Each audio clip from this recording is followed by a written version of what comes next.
20 miles northeast of the iconic Giza pyramid complex, stands the world's oldest surviving obelisk, dating to roughly 1900 BC, originating from the Greek obeliskos, meaning pointed pillar. An obelisk is a tall, four-sided, narrow, tapering monument, which ends in pyramid ion at the top. In Egypt, hieroglyphs were carved into all four sides, and they often recorded battles, special events, or the history of the region. The obelisks of Egypt were erected maybe centuries after standing stones like the ones in Karnak in Brittany, but they're monoliths too. One solid piece of stone.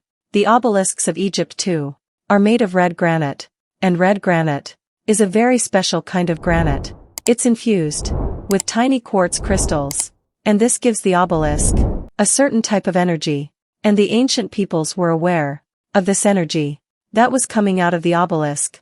They actually thought the obelisk was alive, and this is very reminiscent of the ancient standing stones that are even older.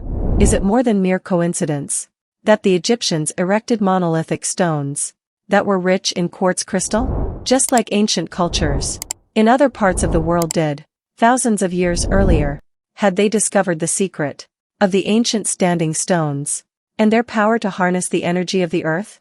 Ancient astronaut theorists say yes, and point out that the Egyptians believed the obelisks provided a profound connection to the gods. The obelisk itself, like a cathedral, lifts up into the heavens. It is pointing to the heavens. It is a connection to the gods. And at the top of an obelisk in ancient Egypt, there was a special stone, the capstone, the pyramid ion. It was the shape of a pyramid.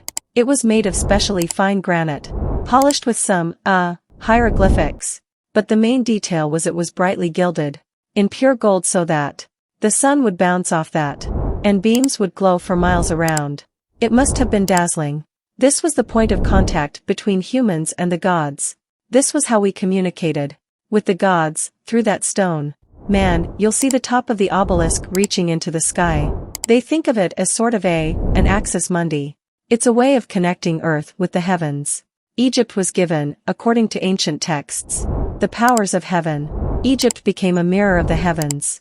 And the powers that are found in the heavens are found on earth in Egypt. As above, so below. Mainstream scholars interpret this connection to the heavens as purely symbolic.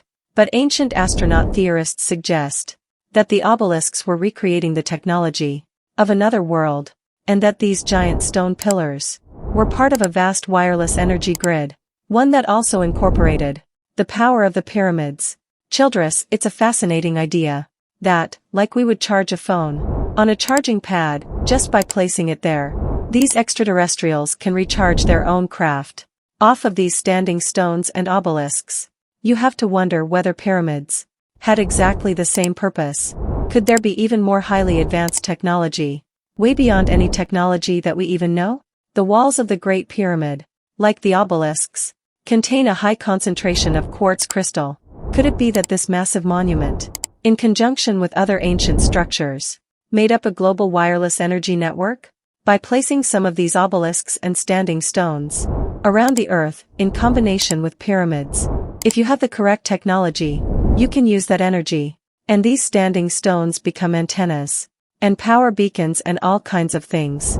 And it seems that this could have been a worldwide system of power, and that spacecraft, submarines, other electric devices, could draw their power from the atmosphere because it was being put out by these pyramids and by these obelisks.